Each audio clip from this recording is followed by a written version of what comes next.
नमस्कार मित्रों, मैं आचार्य संजय शास्त्री, खेड़ी टोडा मेहंदीपुर बालाजी।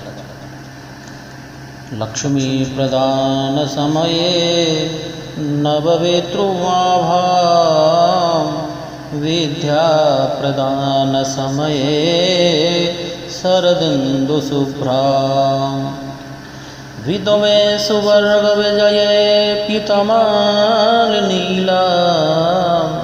देवी त्रैलोकजननीं शरणं प्रपद्ये।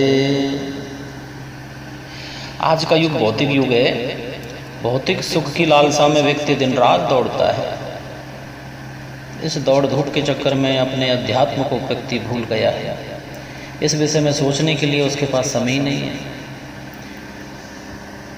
पहले के समय में मनुष्य के पास आत्मचिंतन के लिए समय था। उसका अध्यात्म शक्ति का तेज उसको संकटों से बचाता रहता था। वह पीड़ा संकट चाहे ग्रहों के कारण हो या अन्य किसी परिस्थिति के कारण हो। धैर्य मनुष्य का सबसे बड़ा मित्र है। यदि धैर्य है तो संकट के समय उसकी आत्ममंथन शक्ति और उसकी आत्मा स्वतः ही उसी कोई न कोई रास्ता दिखा देती है। एक दूसरे से आगे बढ़ने और भौतिक सुख की लालसा में हम अपने धैर्य को भूल गए हैं। जरा सी चूक होने पर विफलता का डर बना रहता है। अरबपति को भी कंगाल होते देखा गया है। विफलता की कमजोरी को व्यक्ति अपनी कुंडली के ग्रहों के आधार पर ढूंढने की कोशिश करता है।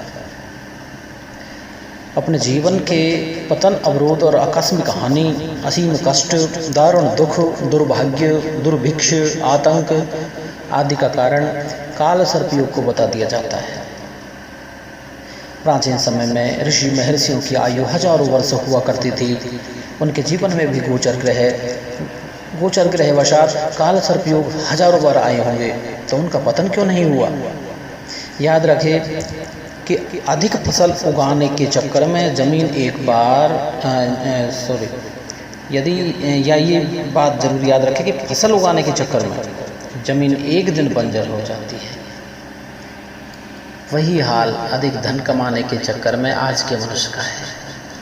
धैर्य, आत्मचिंतन, उपासना, धर्म संबंधी खाद हम हमारे शारीरिक भूमि को नहीं दे पा रहे हैं। जिस प्रकार भोजन शरीर की क्षुधा को शांत करता है, उसी प्रकार अध्यात्म जीवात्मा की भूख को शांत करता है। आज की आर्थिक सोच और प्राचीन आर्थिक सोच में बहुत अंतर है। प्राचीन सोच के आधार पर कार्य धीरे धीरे किंतु सुदृढ़ होने की। प्राचीन समय में लखपति की परिभाषा इस प्रकार थी कि लाख रुपए का माल स्टॉक, लाख रुपए का ब्याज का काम, लाख रुपए का नगद, आभूषण, जवाहरात, लाख रुपए की जमीन, स्थायी संपत्ति। यदि व्यक्ति का समय विपरीत आता तो नगद, आभूषण, स्थायी संपत्ति को बेच करके अपने लखपति के साख बनाए रखने में सक्षम रहता था। अनुकूल समय की प्रतीक्षा करता था। आज मनुष्य अपने पतन का स्वयं जिम्मेदार है। 20 रुपये पास में होते हैं और 100 रुपये का काम कर बैठता है। व्यापार में समीकरण बदलने पर उसका भयंकर रूप से पतन होता है। आज व्यक्ति का आधा वेतन तो लोन की किस्तें चुकाने में चला जाता है। फैशन और उपभोक्तावादी संस्कृति ने उसे कर्जदार बना दिया है।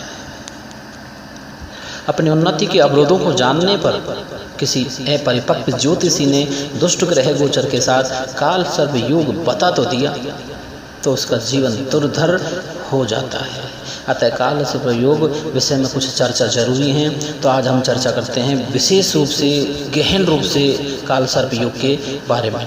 सबसे पहले तो आप मेरे जो चैनल है, इस चैनल को आप सब्सक्राइब करिए, लाइक भी करिए और इसमें जय श्री राम लिख करके कमेंट में ये जरूर जय श्री राम जरूर लिखिए। पाराशर तथा आचार्य मिहिर ने काल सर्प योग के विषय में अलग अलग परिभाषा नहीं की है।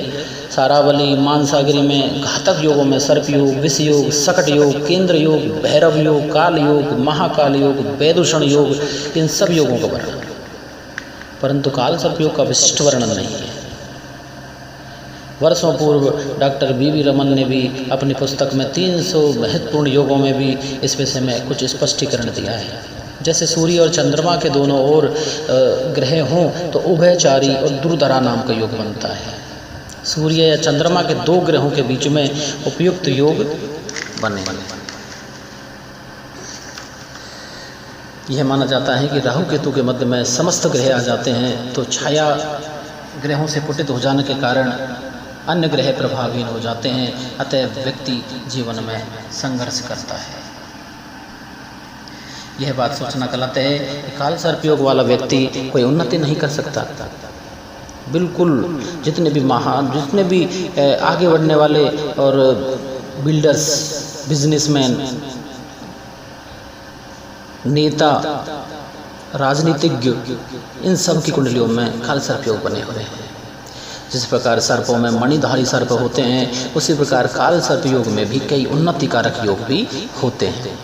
सामान्य तौर पर यह माने कि सर्प की 3 अवस्थाएं होती हैं। वो 3 अवस्थाएं कौन कौन सी हैं? एक तो है वक्राकार, दूसरी है गर्वाकार और तीसरी है निश्चलाकार। वक्राकार जो उसकी अवस्था होती है, उसमें सर्प चलता है टेढ़ा मेढ़ा, यानी सर्प टेढ़ा मेढ़ा वक्र गति से चलता है। उसी प्रकार काल सर्प योग युक्त व्यक्ति के जीवन में कभी 2-3 वर्ष उन्नति होती है, कभी 2-3 वर्ष वो पीछे गिर जाते हैं, पतन की ओर चले जाते हैं। इस प्रकार जीवन में चलता रहे। यह नहीं कि एक तरफा ही तबाह हो जाए, ना, एक तरफा ही उन्नति हो जाए, बिल्कुल नहीं। गर्वाकार, जिस प्रकार सर्प अपना फण तान करके खड़ा रहता है, वैसे ही इस योग वाला जातक एक तरफा उन्नति करता है, जिसकी आपने कल्पना भी नहीं की होती। जैसे उच्च पद मिल जाता है, मान प्रतिष्ठा मिल जाती है, परंतु अपने गर्व के कारण वह कई तरह के गुप्त शत्रुओं को बना बैठता है। अतः यदि उसका प्रारंभिक जीवन उच्च का रहा हो तो उसका उत्तरार्ध जीवन बहुत कमज़ोर रहता है। तीसरी अवस्था होती है निश्चलाकार। जिस प्रकार सर्प अपना फण दबा करके चुपचाप बैठा रहता है, अपने बिल में बैठ जाता है, उसी प्रकार इस योग वाले जातक के सभी प्रयास व्यर्थ हो जाते हैं। सभी स्थानों पर अपमानित होना पड़ता है, ऋण बढ़ जाता है, रोग बढ़ जाते हैं, शत्रु बढ़ जाते हैं। यदि जीवन का प्रारंभ काल अगर दुख में रहता है तो उत्तरार्ध काल बड़े सुख में बीतता है। यदि 49 वर्ष के बाद में कोई दशा अच्छी नहीं आती है तो आपका पूरा जीवन संघर्ष में बीतता है।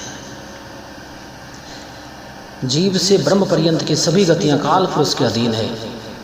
जिसके जीवन की क्रिया शक्ति काल पुरुष के आधार पर चलती है। गर्भ पुराण में मृत्यु के पश्चात जीव के विविध लोकों से गुजरने का वर्णन दिया हुआ है। आत्मा जो कि विभिन्न लोकों से आकर के पृथ्वी पर जन्म लेती है, इनमें चंद्रलोक उन सब के मध्य पड़ता है। मनुष्य अपने कर्म पृथ्वी पर भोगता है, उस पर पृथ्वी व चंद्रमा के भ्रमण मार्गों का विशेष प्रभाव पड़ता है। पृथ्वी और चंद्रमा के भ्रमण मार्ग जहाँ टकराते हैं वहाँ काले छाया बिंदु बन जाते हैं और उन्हीं छाया बिंदुओं को राहु केतु के नाम से जाना जाता है। यदि सभी ग्रह इन छाया बिंदुओं की एक ओर आ जाते हैं, इनके मध्य होते हैं, तो काल सर्पयोग का निर्माण हो जाता है। पौराणिक कथाओं के अनुसार समुद्र मंथन के पश्चात अमृत पान करने के समय राहु का सिर का छेदन किया गया तो सिर भाग को राहु कहा गया और धड़ भाग को केतु। ज्योतिष पे कर्मकांड के अनुसार राहु का जन्म नक्षत्र भरणी है और उसका जो अधिपति प्रत्यधिदेव है वो काल है।